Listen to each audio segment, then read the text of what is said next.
Alam mo yung pakiramdam once ma-observe mo kung paano ang lahat ay may kanya-kanyang bahagi sa iglesia. Mapapaisip ka na ang dami talagang ginagawang mabuti ng Lord. Ramdam talaga yung galaw ng pagmamahal niya sa lahat ng paraan. It's not really about the place, but it is still a home I want to care for dahil dito ako pinapalago ng Panginoon. Kaya, paano pa nga ba ako makakatulong sa burden para sa tahanang to?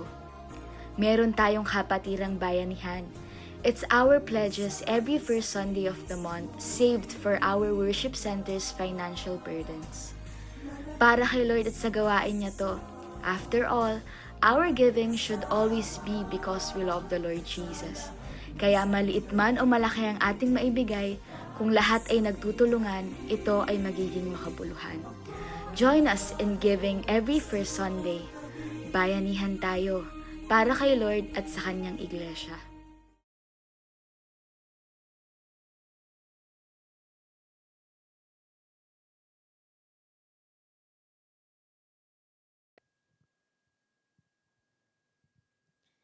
Isang mapagpalang umaga po sa bawat isa. Peace and love po from the Lord Jesus Christ be with you. Napakasarap po na gumising sa bawat umaga po ng ating mga buhay, for we know that we are loved by the Most High God. Amen po ba? And at bawat isa po sa atin dito are called in God the Father and kept for the Lord Jesus by the power of the Holy Spirit. At anuman po, alam ko po na marami po sa atin ng napapanghinaan po ng loob, napapagal po, at araw-araw po meron po tayong battle. Dahil po sa influence of this world that we live in, the enemy and the corrupt flesh that's still within us. Ngunit gusto ko po kayong i-remind of this great love of the Father. Ito pong dakilang pag-ibig ng Diyos na tumawag po sa atin. At ito pong pag-ibig na to ang makakapagpanatili po sa atin sa presensya niya. At ito pong pag-ibig ng Diyos ang mag-uuwi ho sa atin sa langit sa piling ng ating Panginoong Jesus. Kaya po inaanyayahan ko po ang bawat isang tumayo. Hayaan ho natin na umawit ang ating mga puso sa pag-ibig at presensya po ng ating Diyos sa umagang ito. Ibigay ho natin ang nararapat na pagsamba sa ating Diyos who are able to keep us from falling and stumbling, who present us blameless and with great joy in the presence of the Father. Tayo pong lahat ay manalangin. Aming Amang Banal, aming Ama, lumalapit po kami sa inyo, aming Ama, sa papamagitan po, Lord God, ng banal na dugo ng aming Panginoong Jesus. Aming Ama, sa inyo lamang po namin, Lord, ibinibigay ang aming buong buhay, ang aming buong pag-ibig at pasasalamat, aming Ama. Father, we are here in your presence, Lord, dahil kayo po ang tumawag at pumili sa amin, Lord, at nakakapagpanatili sa aming nakatayo, aming Ama. Salamat po, Lord, at malaya po kaming nakakalapit, nakakaawit sa inyo, aming Ama. Nakikita, Lord, ang mukha po ninyo, Father, sa aming Panginoong Jesus. At aming Ama, dalangin po namin sa umagang ito, Lord God, ang maawitan ka, Lord, masamba ka, madakila, Lord, ang banal mong pangalan sa aming kalagitnaan, aming Panginoong Jesus. Father, kahabagan niyo po kami, aming Ama, isang makasalanan na umaasa lamang sa pag-ibig at biyaya po ninyo, aming Ama, sa inyong habag sa araw-araw ng aming mga buhay.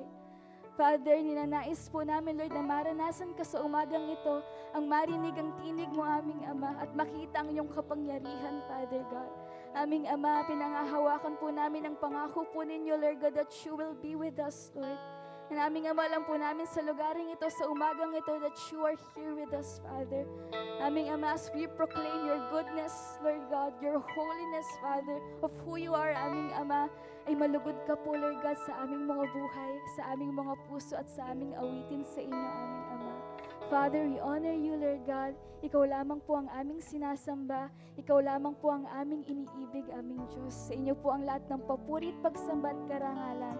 Ipinagkakatiwala po namin sa inyo, Lord God, ang awiting ito, ang gawaing ito, Lord God, sa pangalan ng aming Panginoong Jesus. And your church says, Amen and Amen. Palakpakan po natin ang ating Panginoong Jesus.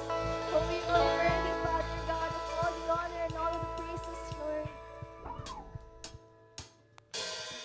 Come on, church. us sing joyfully in His presence. He sees our hearts. O Lord, be glorified.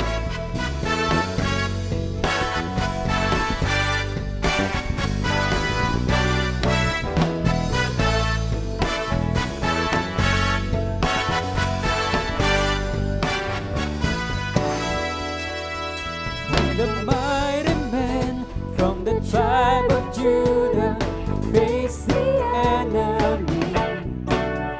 They were told by God not to be afraid. He would give the victory. He sang it on the song and made on the sword. For the battle is mine, says the Lord. Sing unto the Lord, make a joyful sound. Lift your voices and let your praise resound. Sing a victory song in the time of war. Trust in Jesus, the battle is the Lord's.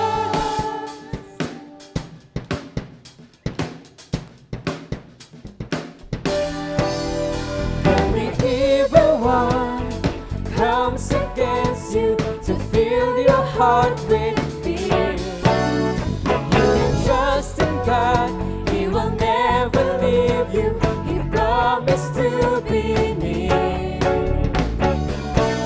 You can lift up a song in the midst of the war. For the battle is mine, says the Lord. Sing unto the Lord, make a joyful sound. Lift your voices and let your praise resound. Sing a victory song in the time of war. Trust in Jesus, the battle is the Lord. Sing unto the Lord, make a joyful sound. Lift your voices and let your praise resound. Sing a victory song in the time of war. Trust in Jesus, the battle is the Lord. We continue to sing your goodness, Lord, in our lives. We will forever sing, Lord God, of thine mercy, of thine faithfulness to us, Father God. Oh, be pleased, Lord God. For the Lord is good, and His mercy endureth forever. For the Lord is good, and His mercy endureth forever, forever and ever. Sing it to the Lord, make a joyful sound. Lift your voices and let your praise resound. Sing a victory song in the time of war. Trust in Jesus, the battle is the Lord. Sing it to the Lord, make a joyful sound. Lift your voices and let your praise resound. Sing a victory song in the time of war. Trust in Jesus, the battle is the Lord. Sing unto the Lord, make a joyful sound. Lift your voices and let your praise resound. Sing a victory song in the time of war. Trust in Jesus, the battle is the Lord. The battle is the Lord. The battle is the Lord. The battle is the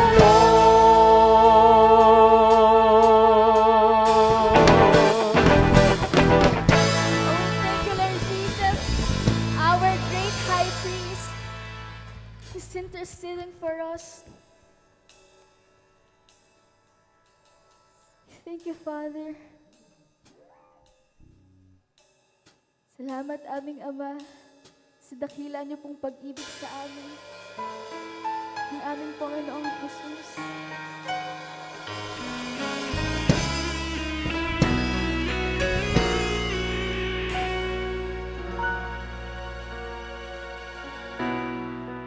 Salamat po, Father, sa kabila po ng hindi namin pagiging karapat-dapat, Lord God.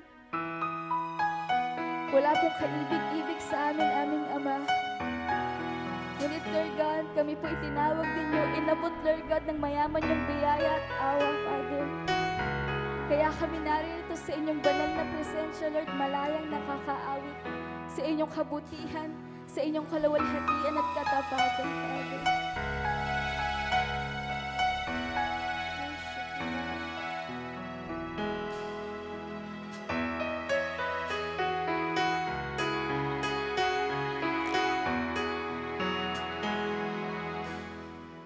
Ulit-ulit na lumalayo sa'yo. Ba't hanggang ngayon naan ang palad mo? Dahilan ang pag-ibig mo. Kailan pa may hindi magbabago? Tulungan mo nang maalala ko ang pangako mo na di maglalaho.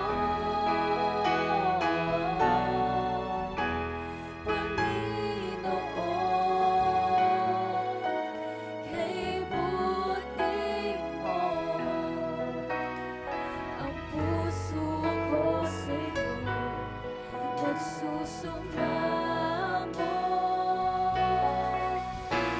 Walang hanggan ang iyong kadakilaan, namamangha sa iyong mga ginawa. Langit may lumipas, ang mundo may di na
nakakapantay sa inyong pag-ibig, Father.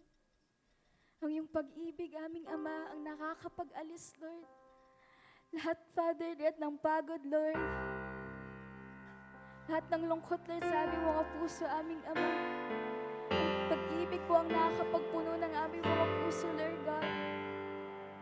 At kami, Lord God, ay puno ng kagalakan sa inyong presensya, aming Ama. Thank you, Father.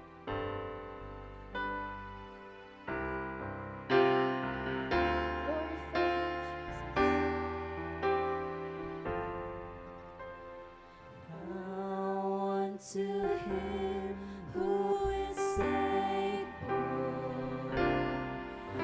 to keep you from falling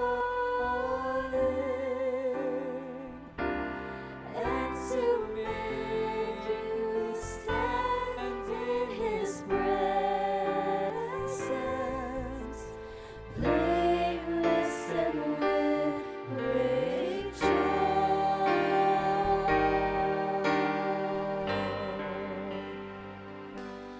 To the only God.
the power, Lord, belongs to you alone, Lord Jesus Christ.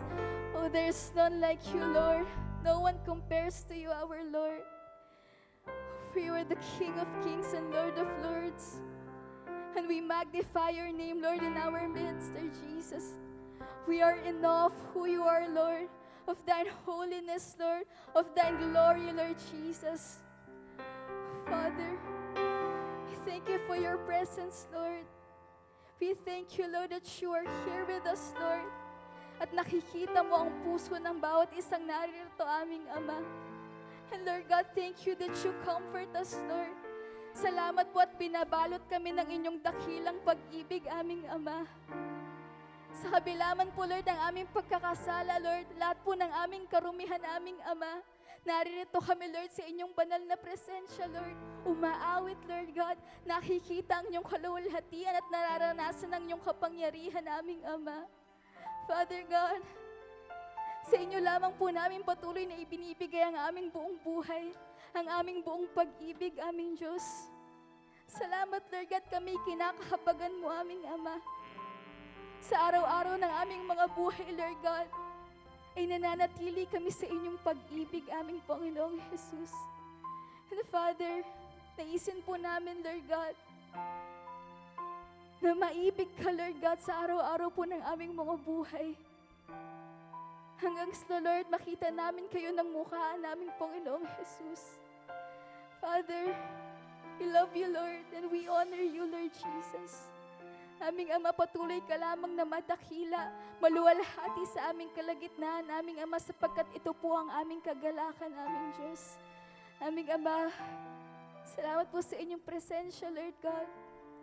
Salamat, Lord, at kami umaawit sa isang katotohanan, aming Ama, sa isang Espiritu, Father God. We thank you, Lord God. Sa inyo na po namin, aming Ama, maingat na ibinabalik ang pinakamataas, Lord God, na papuri, ang pinakamataas na pagsamba at karangalan tayong sa inyo, aming Panginoong Jesus, aming Diyos at tagapagligtas, our great high priest, our Lord and our Savior, Jesus Christ. All the glory and honor belongs to you alone, Lord God. We worship you, Lord God. We honor you and we love you, Lord. Thank you, Lord Jesus. Ito po, Lord God, ang aming panalangin na may pagtitiwala sa makapangyarihang pangalan ng aming Panginoong Jesus. Your church says, Amen and Amen. We thank you, Lord God. To God be all the glory po. You may now all be seated and let's now listen to His word.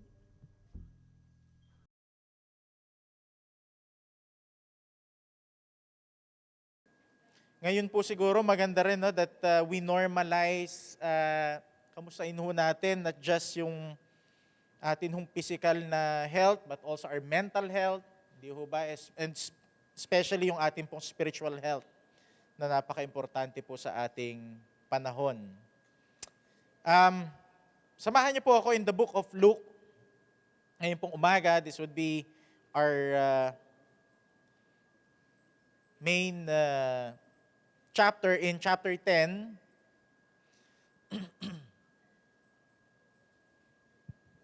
Beginning in verse 38. Nasa dulo na po tayo ng chapter 10 ni Luke. And this is, no, ito po ay familiar po tayo sa story na to, but let us read ang sinabi po dito ng Panginoon through Saint Luke. Verse 38, Now as they went on their way, Jesus entered the village, and a woman named Martha welcomed him into her house. And she had a sister called Mary who sat at the Lord's feet and listened to his teaching. But Martha was distracted with much serving, and she went up to him, nagtungo ho siya sa Panginoon at sinabi ho niya, Lord, do you not care na ang aking kapatid has left me to serve alone? Tell her then to help me. But the Lord answered her, at sabi ho ng Panginoon, Martha, Martha, 2 beses ho niyang binanggit ang pangalan ni Martha, that you are anxious and troubled about many things. Balisa ka, bagabag ka sa napakaraming bagay. But one thing is necessary, sabi ng Panginoon, Mary has chosen the good portion na kailanman ay hindi maaagaw o mananakaw sa Kanya. Ito po ang salita ng Diyos. Tayo po'y humingi ho ng pagbasbas ho ng Panginoon sa Kanyang salita. Father, we ask that you bless our ears and our hearts sa pakikinig ng inyong salitang aming binasa, Panginoon. Father, we believe that this is inspired by the Holy Spirit, that as Luke wrote, Lord God, this letter, this gospel, Panginoon, is that you inspired every letter na Kanya pong iniligay sa sulatin pong ito, Panginoon. And so, Lord, we ask that you bless us, O Lord God, because we believe that the same Spirit that inspired Luke is the same Spirit who allows our heart and our ears to understand your word. For you are God, O Lord, and we believe in you and we trust in you. Give us understanding and heart to obey thy word. We pray this in Jesus' mighty name. Amen and amen. According to a pastor, siya po si Skip Heitzig, next slide po, brother. Let me quote, sabi niya, a thief can steal from you once, but the thief of anxiety can steal from you for years. A thief can steal from you once, pero kung ikaw ay nasa iyo yung anxiety, ito pa'y magnanakaw rin and nanakawin niya hindi ang isang araw mo, hindi ang 2 araw mo, hindi ang linggo mo, but probably years of your life. End quote. Now, in Luke chapter 10, before po tayo pumunta ho dito sa ating maikling verse na binasa ho kanina, tignan po natin the summary of the chapter. Kasi sabi nga po natin kanina, ito po ay nasa dulo na ng chapter 10. And so on our next slide, dito po makikita natin the summary ng chapter 10 of Luke. 1 to 16, verse 1 to 16 ng chapter 10 of Luke is the sending. Ang Panginoon ho, hinayo ho niya 72 disciples by pairs. No, sabi ho ng Panginoon, malapit na ang pag-ani pero kukunti ang manggagawa. And so this is the quest for harvest. No, just imagine, no? 72 disciples sent by pairs. May trabaho, may work na binigay ang Panginoon. Chapters or verses 17 to 24 ng chapter 10 ay nandito na ho yung report, yung bunga nung kanilang paghayo, the report and the rejoicing of these 72 disciples. No, they rejoice, sabi nila sa Panginoon, Panginoon, even the demons obey us. Pero sabi ng Panginoon, do not rejoice na sumusunod sa inyo ang demonyo, but rejoice that your names are written in heaven. Iyon ho ay pahinga. Na sinasabi ng Panginoon, tama, no? At kayo'y humayo, but do not rejoice by the power that you possess by the grace of God. Rejoice because ang inyong ngalan sa langit ay naroon, hindi dahil sa inyong trabaho, but by the grace of God, your names are written in heaven. That is rest. Verses 25 to 37 naman, may nagtanong hong lawyer sa Panginoon, how can I inherit eternal life? Sinabi ng Panginoon, what is the greatest commandment? To love the Lord thy God with all thy heart. And the second is great,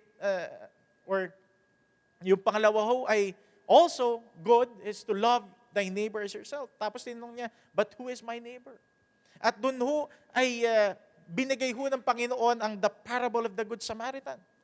Kung papaano hong tinitignan ng Panginoon ang pag-ibig sa atin hong kapwa. Go, sabi ho ng Panginoon doon, go and do likewise. Yun ho yung end of that parable. Ibig sabihin may trabaho. You need to go and do likewise, just like this Good Samaritan. And in verses 34 to 42, pasok naman ho yung story ni Mary and Martha, the ultimate priority. No, kung kanina sinabi ng Panginoon is the Good Samaritan, yung pangalawa sa dakilang utos, ngayon naman ay pumunta o bumalik doon sa una. The ultimate priority, it's Jesus over everything. Nandun na naman yung rest.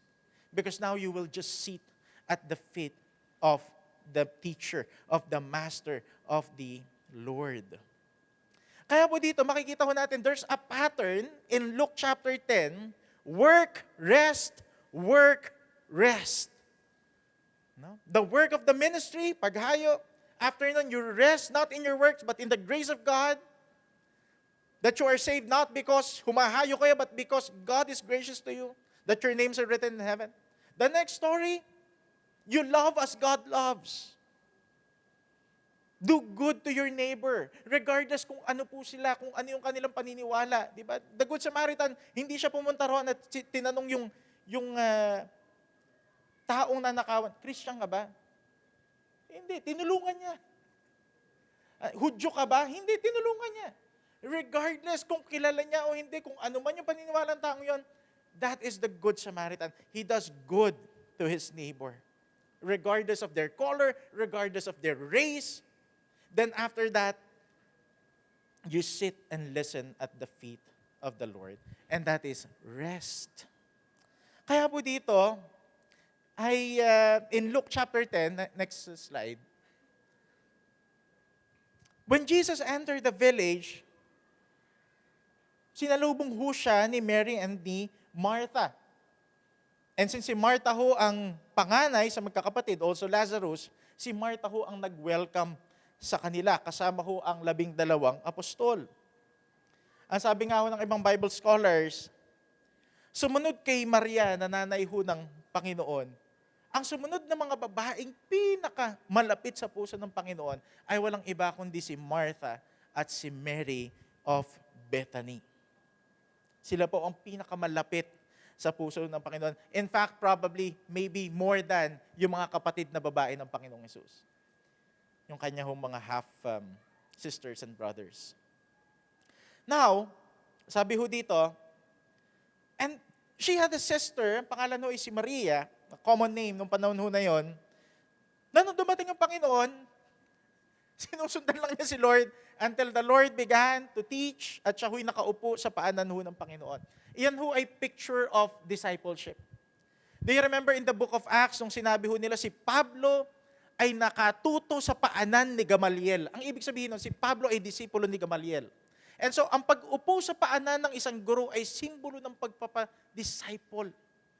And Mary, no, sa kabila ho na siya'y babae, kasi ho nung panahon na yun, puro kalalakihan. Sa kabila ho na siya'y babae, siya ho ay pinahintulutan ng Panginoon na maupo sa kanya hong paanan upang magpa-disciple sa kanya. Mary is a disciple. Now, in verse 40, it says there, but Martha was distracted with much serving. Now, ito ho yung common na misconception sa story ho na ito. Kasi madalas, nakukulong na tayo with the understanding that Martha's ministry is not pleasing to God. But in fact, both Mary and Martha are both worshiping the Lord. They're both worshiping ang ating Panginoong Hesus. Both of them ay mananampalataya. Wala hong duda doon. And both of them, mahal na mahal sila ng Panginoong Hesus. Hindi niya favorite si Mary. Mahal ng Panginoon both Mary, Martha, and di ba sabi rin in book of Luke, and Lazarus. Mahal na mahal niya si Lazarus. Kanya ho, nung namatay ho si Lazarus, ang Panginoong Hesus, bagamat bubuhay niya si Lazarus, siya ho ay umiyak. Because of His great love for Lazarus, for Mary, and for Martha. Ito hong pamilyang to, mahal na mahal ng Panginoon. Hindi po ito picture or version ng Cain at Abel. No? Kasi minsan parang nakikita natin parang si Mary is Abel, si Martha is Cain. Hindi ho, kasi pareho silang Christian. This is not version 2 of that story. Now, ito ho ang problema. Ang sabi ho dito, and she, Martha, went up to Him, the Lord Jesus. Imagine, sa presensya ho ng 12 apostol, public ho ito ginawa ni Martha. Hindi ho private, na natinawag niyang Panginoon. Hindi. Publicly, sa harap ho ng mga disipulo ng Panginoon, etong sinabi ni Martha, Lord! So far, so good. Tinawag niyang Panginoon ang Panginoon. Do you not care that my sister has left me to serve alone? Sabihan mo naman siya, tulungan niya ako. Alam mo ninyo, minsan di ho natin namamalayan, but there are prayers na parang ganito yung pattern. Nag-uumpisa sa Lord. Kasi di ba sabi nga ng Panginoon, you call me Lord, Lord, pero hindi ka naman sumusunod sa akin. Nag-umpisa sa Lord. Pero the rest, nakasunod, puro kalooban na niya. Yung Lord niya, may pakabig. No? You observe, no? Hindi si Mary ang kinausap ni Martha. Magkapatid sila eh. She could approach Mary. But instead, she confronted the Lord Himself. Lord, hindi mo ba nakikita? As if parang, no? A sort of rebuke or accusing the Lord of being insensitive in this matter. No? Parang, kay Lord siya may problema, kay Lord siya may hinanakit. Wala ka bang pakialam sa akin, Lord? Sabihan mo naman si Mary na ako'y tulungan niya. But the Lord answered in the next verse, next slide. Ito ang sagot ng Panginoon. Martha, Martha. Now imagine, dahil ito'y sinabi ho ni Martha sa presensya ng lahat ng taong naroroon, imagine yung katahimikan. Diba? Diba? Parang na-visualize nyo. No? Para isang meeting kayo, and nagtuturo ang Panginoon, all of a sudden may sumigaw na babae. And all of a sudden, tahimik lahat. Sumagot ang Panginoon, mas tahimik. Lahat nakikinig sa Panginoon. And so, imagine, tumigil ang Panginoon sa kanyang ginagawa, tapos tinawag niya yung pangalan ni Martha ng 2 beses. Sa Biblia, pag tinawag ng Panginoon ang pangalan mo more than once, ibig sabihin ho nun, may urgent message ang Panginoon. Makinig kang mabuti. May diin. Hindi niya tinawag, Martha, makinig ka. Hindi. Martha, Martha. Nang mahinahon, ha? Hindi ko pasigaw yan. Sa Biblia, ginawa ho ng Panginoon yun kay Abraham, kay Jacob, kay Moses. Do you remember when si Samuel na isang bata, tinatawag ng Panginoon, Samuel, Samuel. Si Pedro, Simon, Simon. Kay Pablo, Saul, Saul. Makinig kang mabuti. And now, in this verse, Martha, Martha, you are anxious and troubled about many things. But one thing is necessary. And Mary, your sister, has chosen the good portion, which will not be taken away from her. Open confrontation ang ginawa ho ni Martha, and so that requires open rebuke from the Lord. For all to understand. That's why, alam nyo, sabi ng mga ilang Bible scholars, ang gustong ipakita ng Panginoon dito through Luke, in verse 40, balik mo nga brother sa verse 40, sabi ho dito, but Martha was distracted with much serving. Ang sabi ho nila, verse 40 is the human perspective ng eksena. Ito ho yung nakikita ng tao. What is the human perspective? Martha was distracted with much serving. Martha was serving, but she was distracted. Human perspective. Iyan ho ang act of service ni Martha, which is good. She's in much serving. Imagine, no? 13 men. Kalalakihan na dapat mong pakainin, busugin. Now, in verse 41, sige po, paki-next. Ito naman daw ang perspective ng Panginoon sa eksena.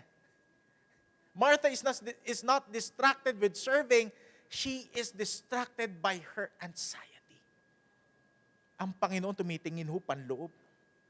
No, He's not against Martha's service, but He's after Martha's internal breakdown. Ba't ka ba nagkakaganyan?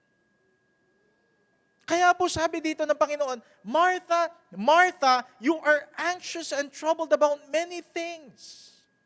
Hindi ho sinabi ni Lord, Martha, mali kasi ginagawa mo. Hindi sinabi ni Lord na mali ang ginagawa niya. Approve kay Lord ang ministry na yon. Hindi niya sinabi, look in verse 42, Mary has chosen the good portion. Hindi sinabi ng Panginoon, and you have chosen the bad portion. Hindi. Because hindi masama yung ginawa ni Martha. Ang issue po dito, si Martha, pinapanakaw niya sa kanya hong pagkabalisa, sa kanya hong pagkaabala, yung kanya hong puso na ginagawa niya para ho sa Panginoon. Pinapanakaw ho niya. Kaya nga sabi ng Panginoon dito, which will not be taken. Etong sa kanya hindi mananakaw. Yung sa'yo, Martha, pinapanakaw mo eh. And to be honest, ito po, rebuke ko sa akin eh. Kasi minsan nasa Sunday service tayo, nasa Sunday gathering tayo, pero yung isip natin lumilipad. Diba na, naku po yung trabaho ko next. Tatapos ko kaya yun? Naku po, yung anak ko, enrollment. Naku, saan kaya kami kakain? Ba't nung kayo natawa sa akin? No? Andito ang Panginoon, nakikinig tayo ng salita ng Panginoon, pero yung utak natin nasa ibang bagay. Parang si Martha, andun ang Panginoon, pero yung utak niya nasa ibang bagay. No? Naiisip mo na yung gagawin mo after eh. Pero di natin namamalayan, yung ginagawa pala natin na yon, pinapanakaw natin. We let thieves sa buhay natin, na yung moment na nakikinig tayo ng salita ng Diyos, pinapanako natin yung atensyon natin, yung isip natin, yung puso natin sa presensya ko ng Panginoon. Kaya hindi masama ang service. Kaya wag natin gagawing biro sa kababayan. Bawa, natutuwa ho tayo pag talagang may handaan, talagang abala ho dyan ang women's ministry. Pero hindi ho, we should not use the term Martha as an insult to their service. Kasi tuwang-tuwa ang Panginoon sa salvation ni Martha.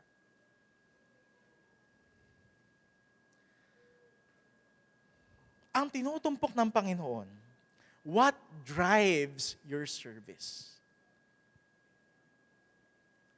Who holds your heart of service?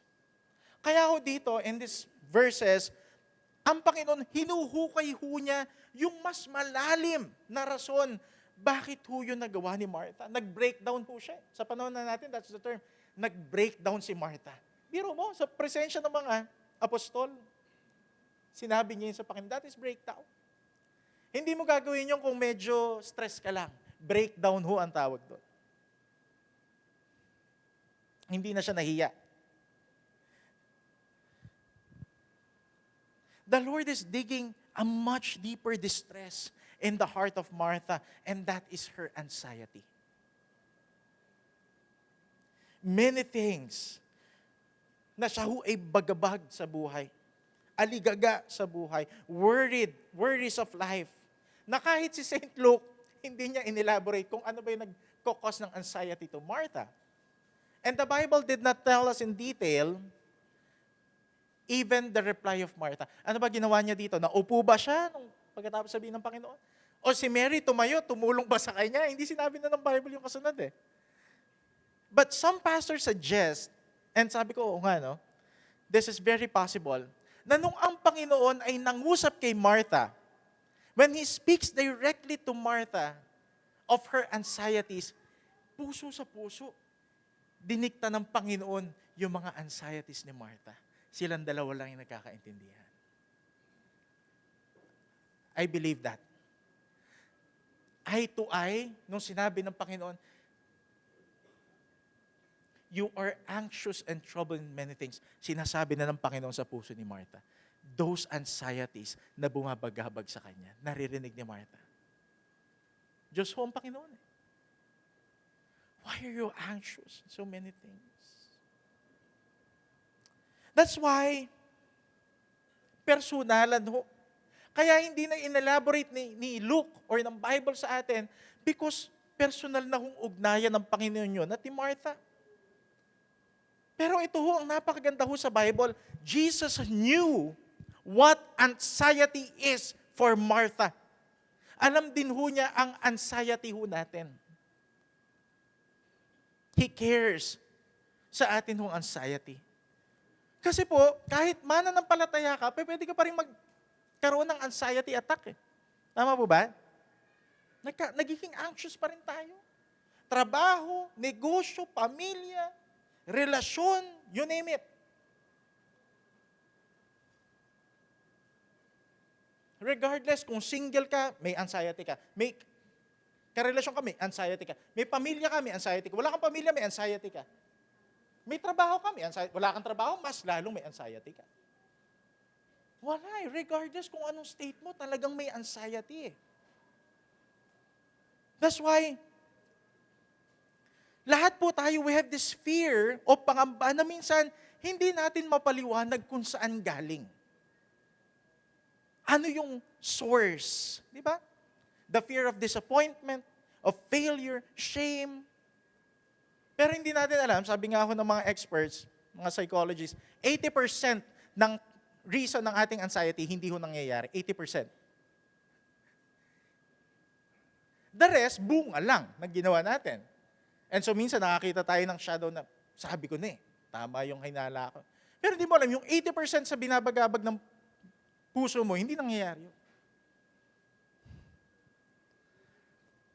Sabi nga ho ni Dr. Sproul, in our next slide, there are two types of anxiety. One specific, and the other is non-specific. Yung specific, syempre mas medyo common, alam natin, no? Yung fear of your social anxiety disorder, fear of judgment, yan, illness, takot tayo magkasakit. Naku, di ba? Paano kaya ba? Palagay ko mo, sa edad kong to, magkakasakit na ako in a year or two, so on. Anxiety na ho yun. The fear of loss of our money, naku po, mababa ang benta natin, siguro 2 years from now, sarado na tayo. The fear of job loss, of security, baka hindi ako i-renew eh. Yung non-specific anxiety, ito yung mas medyo malalim. Kasi yung non-specific, anxiety siya, nababahala ka, natatakot ka, pero hindi mo alam kung bakit. Hindi mo alam. I don't know, I'm just scared. No? Kasi po, ang anxiety, ito po yung isang factory of mental, physical, and emotional fatigue. Pagod ka sa buhay. Pamilyado ka man, single, magkakaiba ho tayo ng estado dito, pero alam ko isa lang ang pagkakapareho natin. Pagod tayo. Pagod tayo sa nakaraang linggo. In terms of our human nature. Yun yung pagkakapareho natin. Lahat tayo pagod.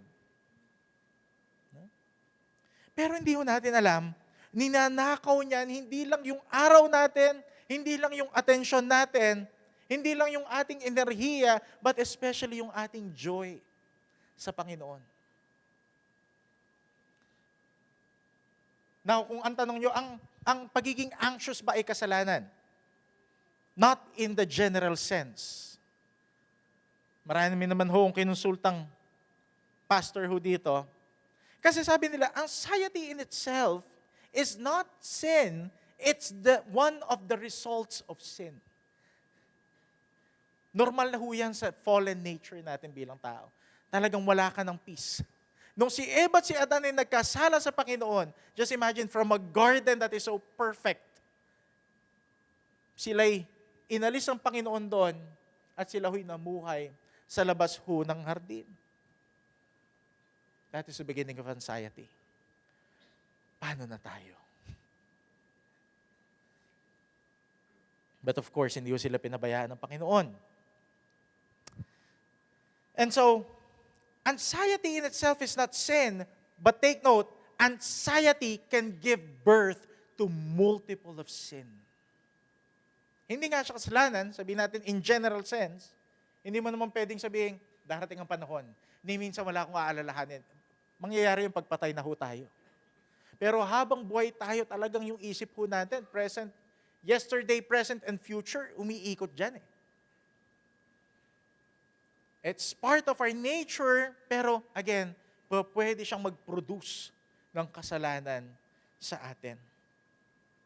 That's why sa Bible, kapag sinasabi ho ng Panginoon ng anxiety, tandaan ho natin, He is not invalidating or denying anxiety.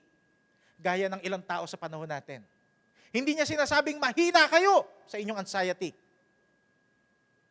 God knows our anxiety. Amen? Alam niya yung nararamdaman natin. May pakialaman Diyos sa nararamdaman ho natin.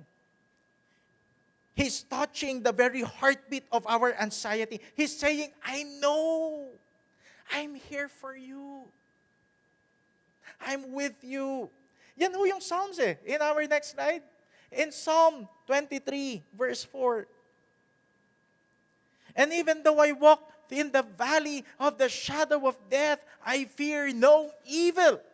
Pansinin nyo, there's the certain presence of evil. Pero sabi ni David, I fear not, for you are with me. And thy rod and thy staff, they comfort me. Yung comfort na yon, kasi when you walk into the valley of the shadow of death, yung anxiety nandun Lalapain ako ng mga to Ang diablo nasa himpapawid Ang laman ko nasa akin, ang mundo kalabang ko rin. We are all walking into the valley of the shadow of death. Pero sabi ni David, I fear no evil, for you are with me. Your presence guards my heart from this anxiety as I walk into the valley. Your presence, Lord, comforts my anxiety, my fears to the unknown. Kaya po dito, ang anxiety ng mananampalataya to Christians, replaceable. Sabihin nga natin, ang anxiety mo, replaceable. Replaceable. Diba? It's replaceable. Sabi ng Panginoon, take my peace, take my yoke upon you. Matthew 11. Choose the very thing na pinili ni Maria. Palitan mo yan, Martha. Choose the thing na pinili ni Maria, and that's to sit and to learn from Christ. Mas mataas na antas kaysa sa Good Samaritan before that verse. Kasi yun, second greatest command, eto, sabi ng Panginoon, eto gawin mo, Martha. Love the Lord thy God above all, even above your anxiety. Kaya po dito, ang lunas sa pagkabalisa, to worry, to anxiety, is replacement, not emptying. Minsan kasi akala natin, the cure for, sa napakaraming iniisip, you need to empty your mind. You need to empty your mind of cares.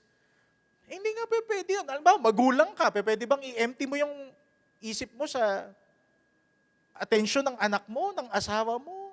Hindi Hindi pwedeng empty. It must be replaced. Kailangan may ipalit ka. And that is the message of the Lord to Martha. But one thing is necessary, sabi ng Panginoon. Mary has chosen the good portion. Because we cannot kill anxiety in an instant. Pero pwede mong palitan. Piliin mo yung good portion na pinili ni Maria. That's why the human heart needs no emptying. It requires filling. Hindi pwedeng walang laman. Sabi ng Panginoon, you cannot serve two masters. Pero hindi rin niya sinabing, serve no one. Hindi, kailangan may pagsilbihan ka. Kapag hindi mo pinagsisilbihan ng Diyos, ang pinagsasilbihan mo is your anxiety. Or worse, the devil. Or yourself. Kaya ho pagka ho tayo, we release our worries. Sabi ho ni Peter, cast all your cares upon Him, for He cares for you. He cares for you. Ang politiko, walang pakialam sa iyan. But God cares for you. Imagine the King of Kings, the Lord of Lords, cares for you.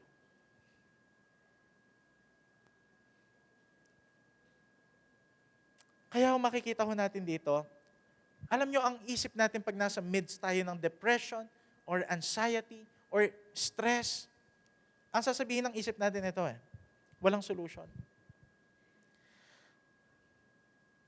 Ikaw ang nakakaalam ng puso mo Huwag ka makinig sa kanila. Buhay mo yan If you're referring sa kapwa-tao mo, may point ka.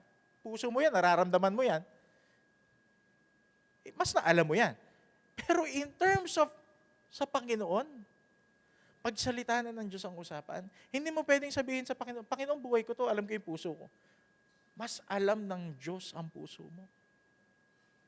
He's the potter, you are just a clay. Iba ho pagdating ho sa Panginoon. You see, ito po ang pinagka-similar ng anxiety at faith, but in opposite direction. Alam niyo kung ano yung kanilang similarity? They both deal with the unseen. Pareho silang hindi mo nakikita, pero nandun. If anxiety has something to do with the fear of the things na hindi pa nangyayari o hindi mo pa nakikita, ang faith na bigay ng Panginoon also deals with hope and assurance of the things that also cannot be seen. Sabi ko sa Hebrews. Evidence of things, assurance of things that are not seen.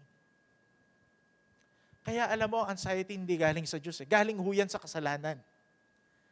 Ang galing sa Diyos, pananampalataya. To battle anxiety, you must have faith. Because parehong sandata yan na hindi mo nakikita.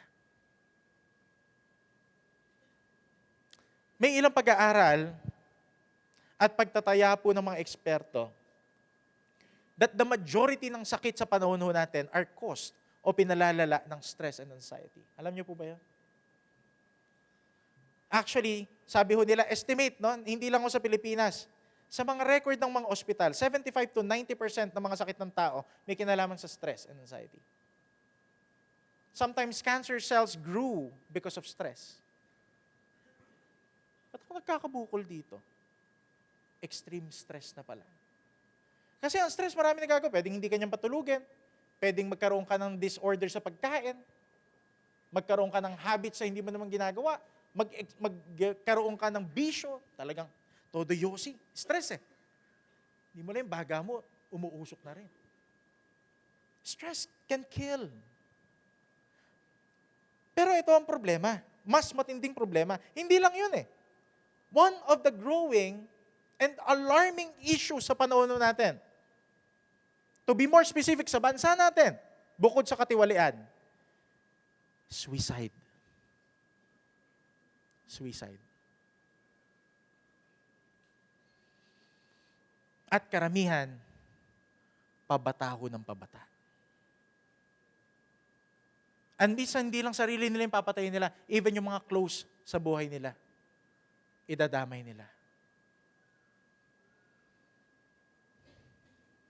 Kaliwat kanan, Manila, Bulacan, probinsya, mall, minsan kahit sa EDSA.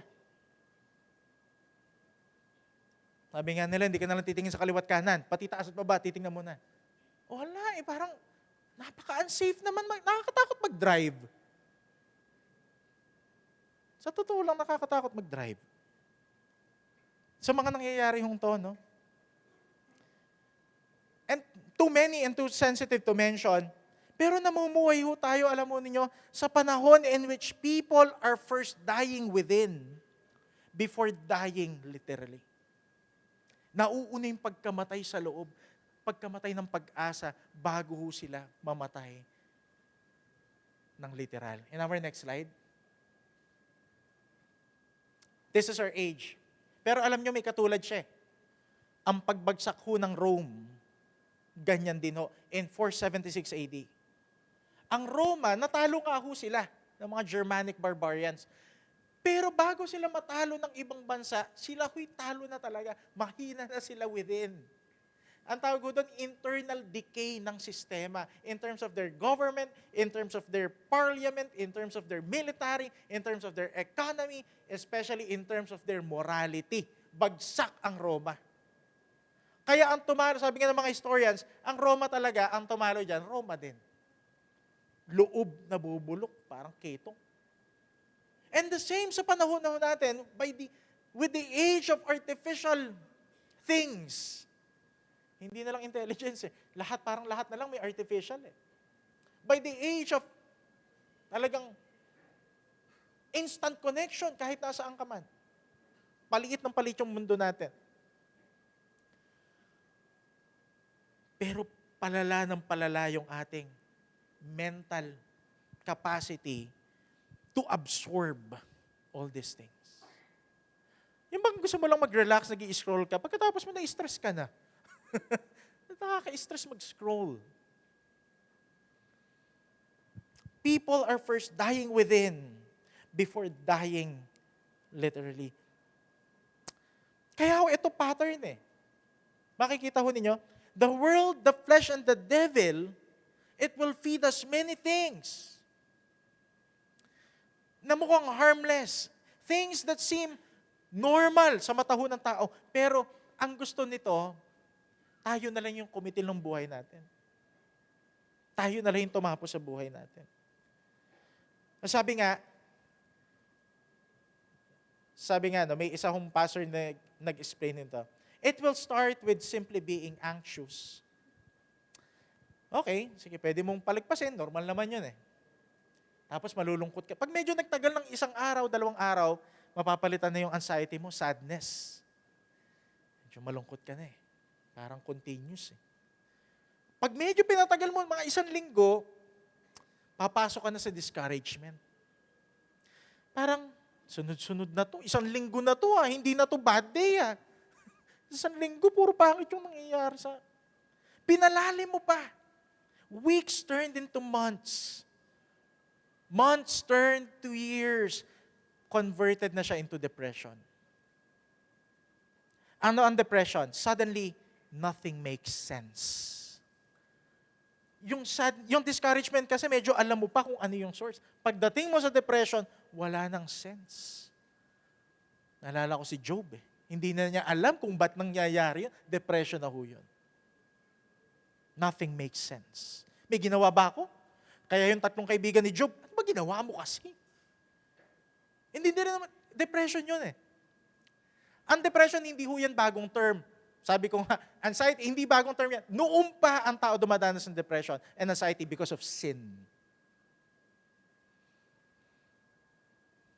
And you know,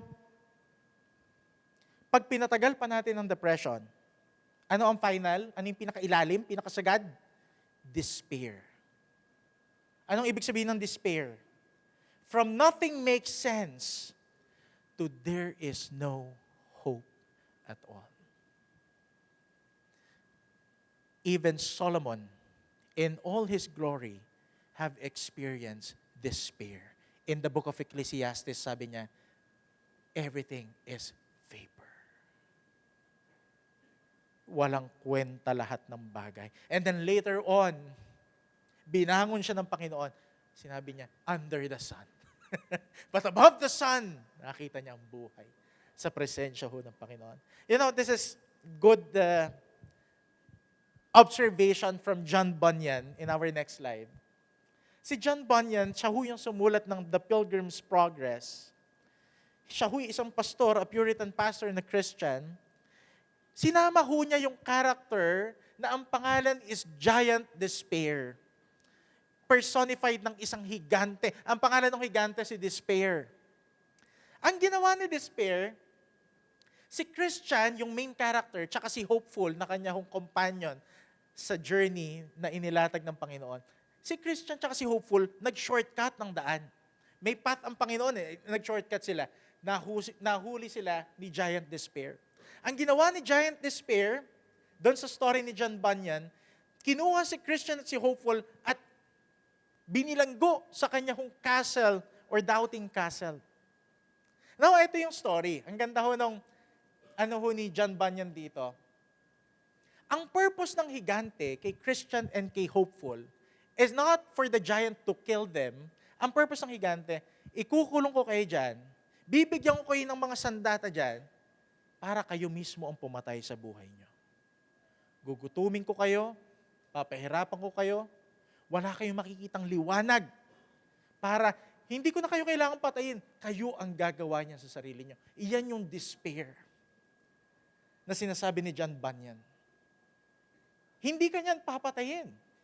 Hahayaan niyang ikaw ang pumatay sa sarili mo. They were tempted to commit suicide. Pansinin niyo, sinulat to 1678. Pero andun yun. But here's the hope of the story. Alam niyo kung paano nakatakas? Sina Christian and si Hopeful, doon sa allegory ni John Bunyan. Nakita ho ni Christian sa kanyang dibdib may nakabaon hong susi. And that key is called the promise. Naalala ni Christian, may pangako pala ang Panginoon sa kanyang salita. And that key can open any gate within the doubting casa. He can open any doors, the promise of God.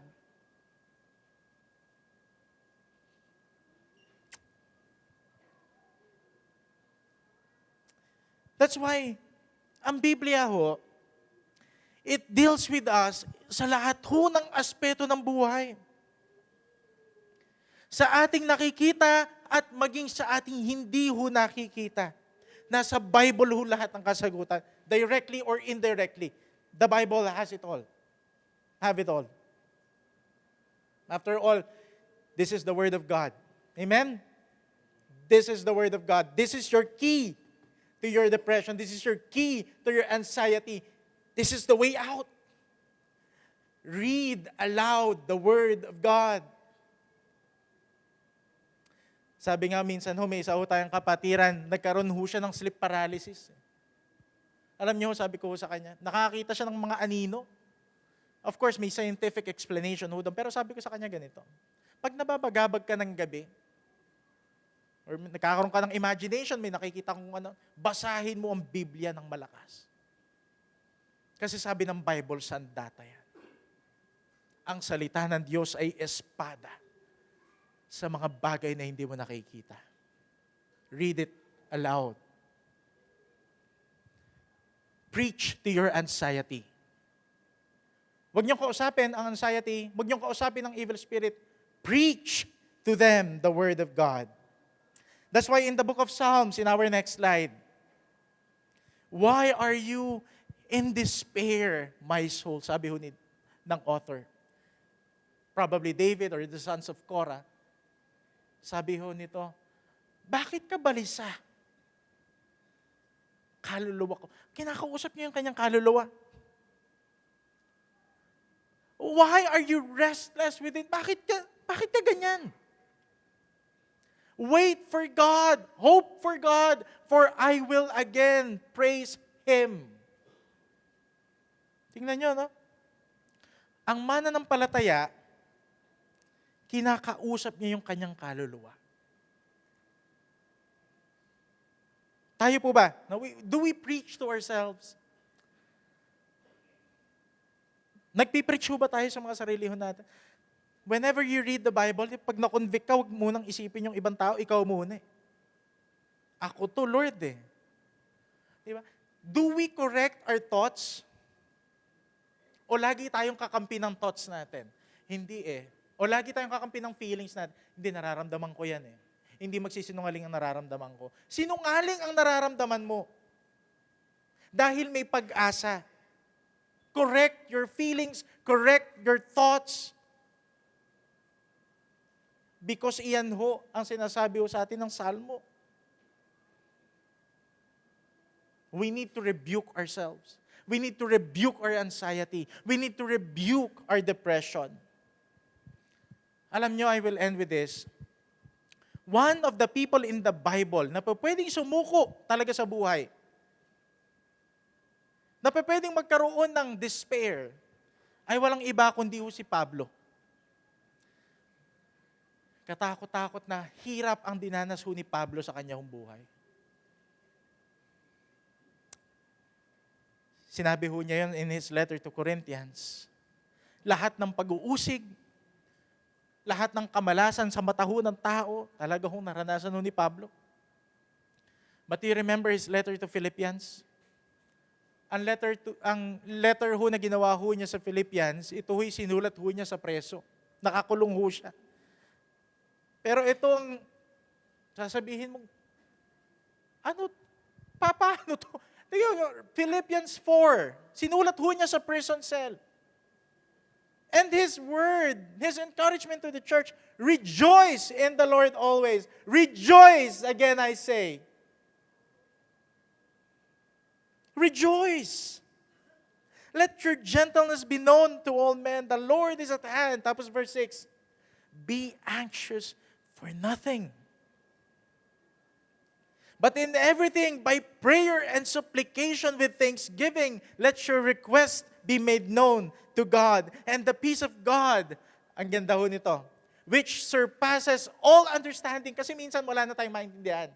Pero, ang kapayapaan na dala ni Kristo, kahit hindi mo maintindihan, His peace will give you peace. Will surpass any understanding. Every understanding. Hindi mo kailangan maintindihan, pinagdadaanan mo. You just need the peace of Christ. And it will surpass everything. Take note. He commands the church to rejoice. Rejoice. Hindi niya sinabing rejoice sa problema nyo, rejoice on your suffering, but rejoice in the Lord despite your suffering. Even if. Ang worry, what if? Ang faith, even if. Amen? Shadrach, Meshach, and Abednego, you remember? Our God whom we serve can save us from this fire, but even if He does not, be sure, my King, that we will remain in the stand of the Lord. Even if.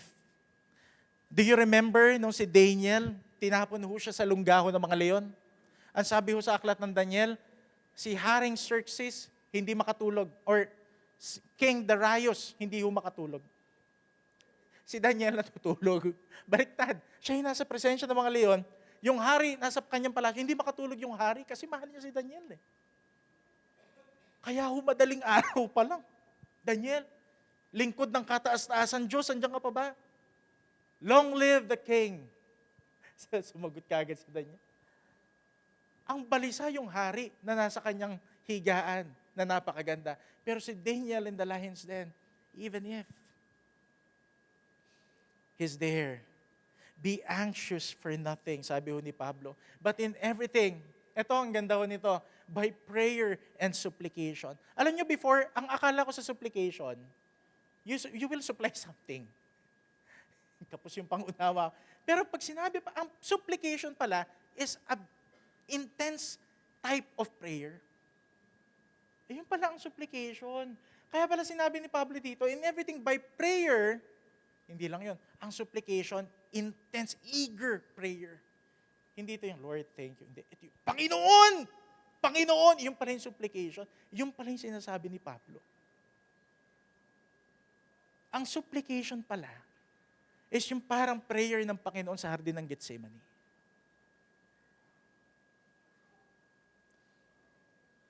By prayer and supplication with thanksgiving, let your request be made known to God. Habilin niya yan sa church. That's why ito ho, sometimes ito ho, rebuke ho sa atin. Kasi dapat pala ang church, pinapanalangin natin in prayer of supplication. Earnestly, intensely. Kasi yun ang gusto ng Panginoon. Alam po ninyo, ito, let me just share. Minsan ho, nung tayo ho'y nanalangin, I think that's New Year, nagpe-pray ho tayo. Hindi pa ho tapos yung panalangin. Nakapikit ho ako eh. May naririnig ho akong mga nagkikwentuhan na.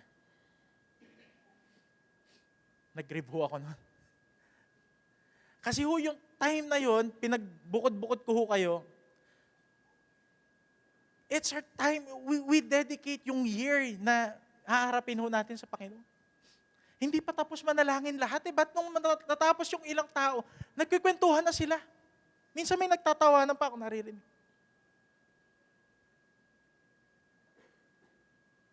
Pero buti na lang, di ko nakita. Talaga akong nakapikit ho ako nun. I continue to pray. Pero sabi ko, Panginoon, kahabagan niyo po kami.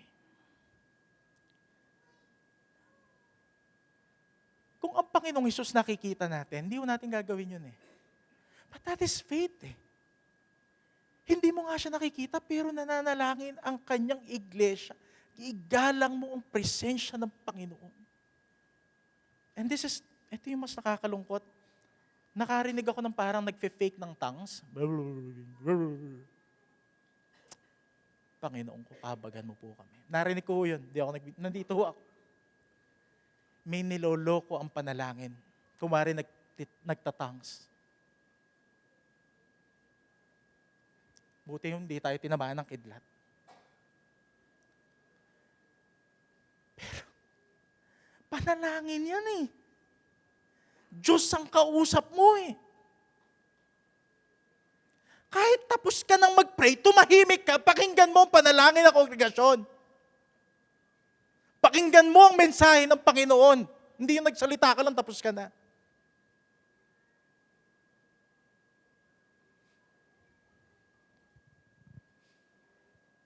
Maging sensitibo ho tayo sa galaw ng Diyos sa Espiritu Santo. Kasi ho, nagigrieve ho siya. Kasi ito yung sinasabi na pag hinayaan natin ng isang bagay, pwede siyang lumala. And that's why kami ho, ni Pastor, we are very vocal to you. Pag may something na mali, kinakailangan po namin i-correct.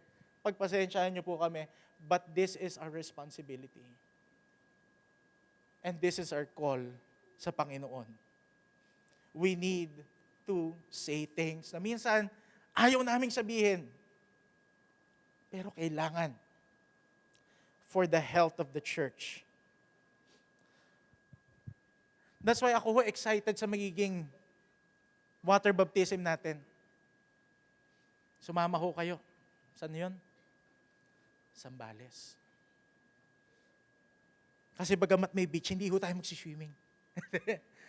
Pero sabi nga ho ni Sister Tess, no, we need to plan for mga small groups and intense prayer. Talagang prayer para ho sa church. Para ho sa church. Panalangin ho natin ang church.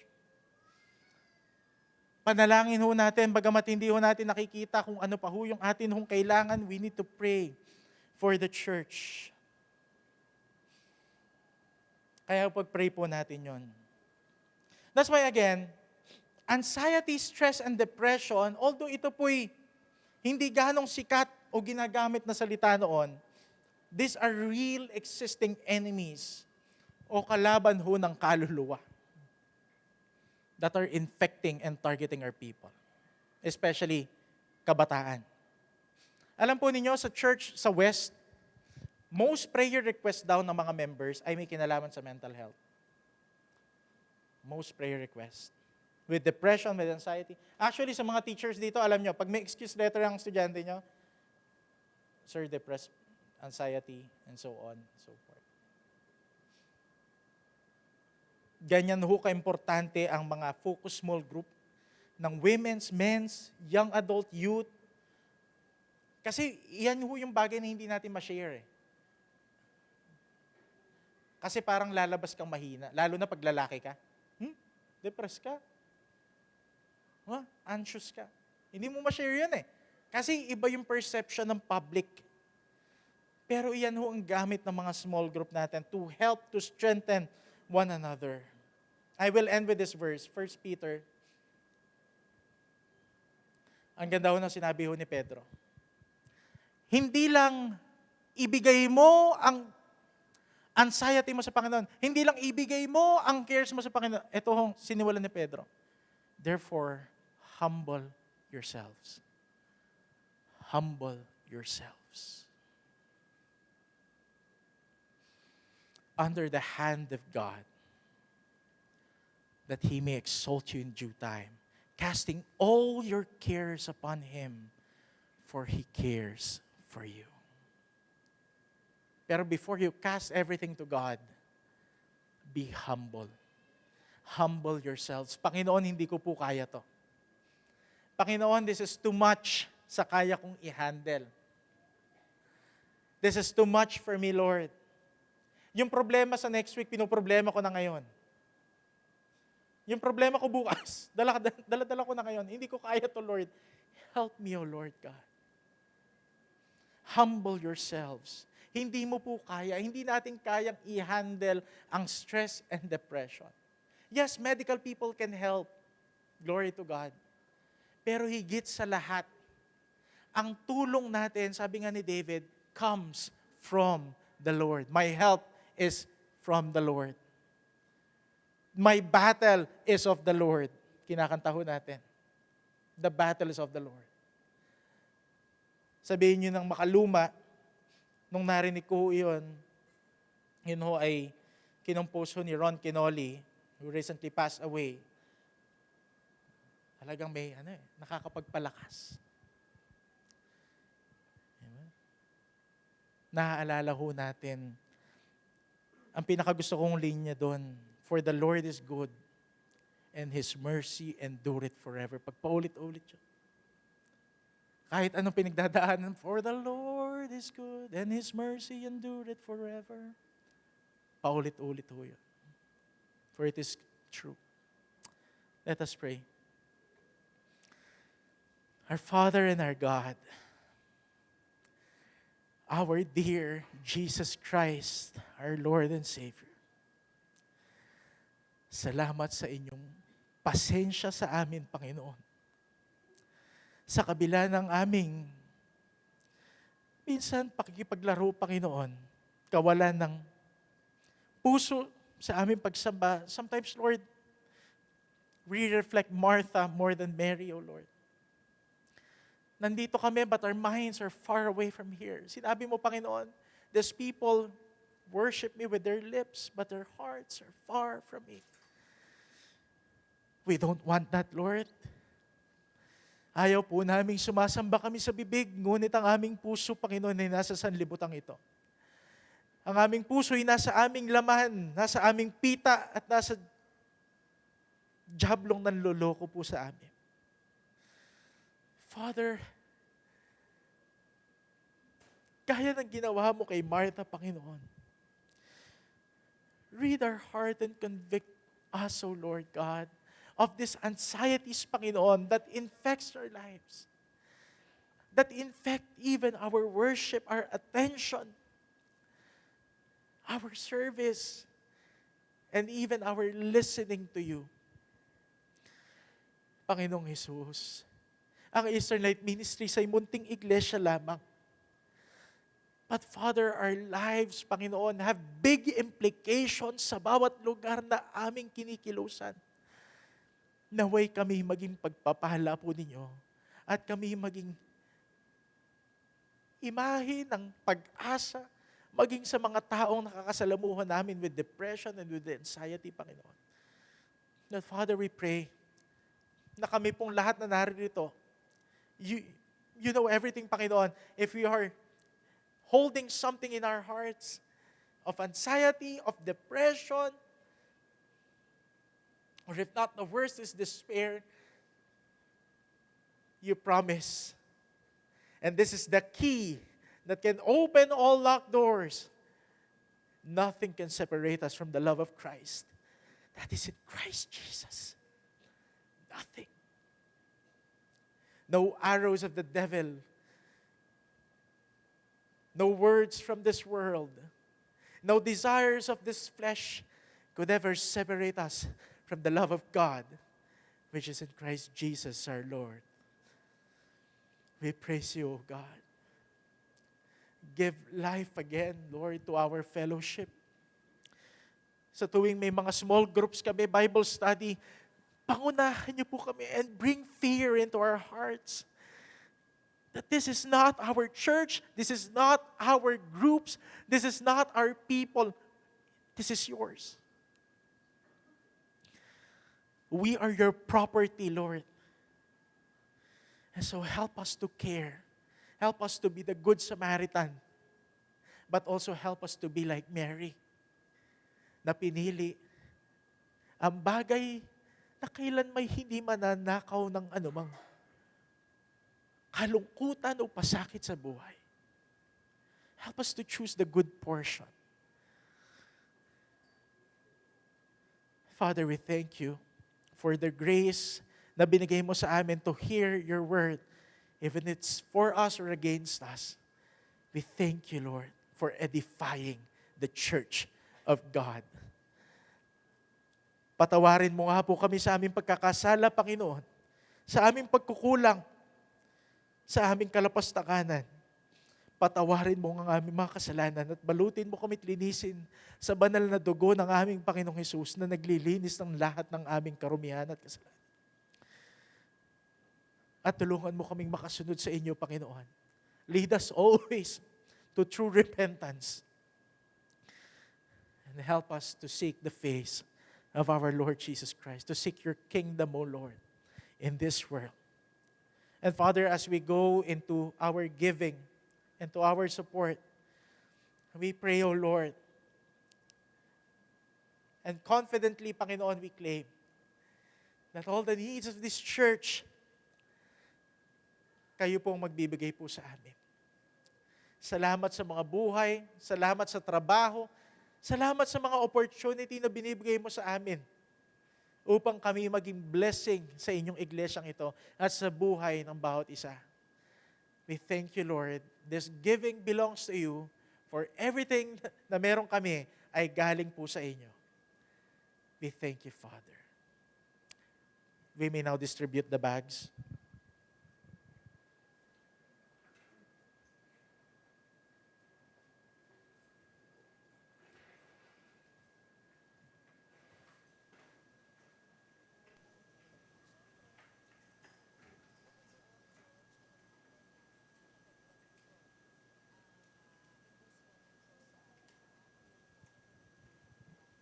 Salamat po, Panginoon.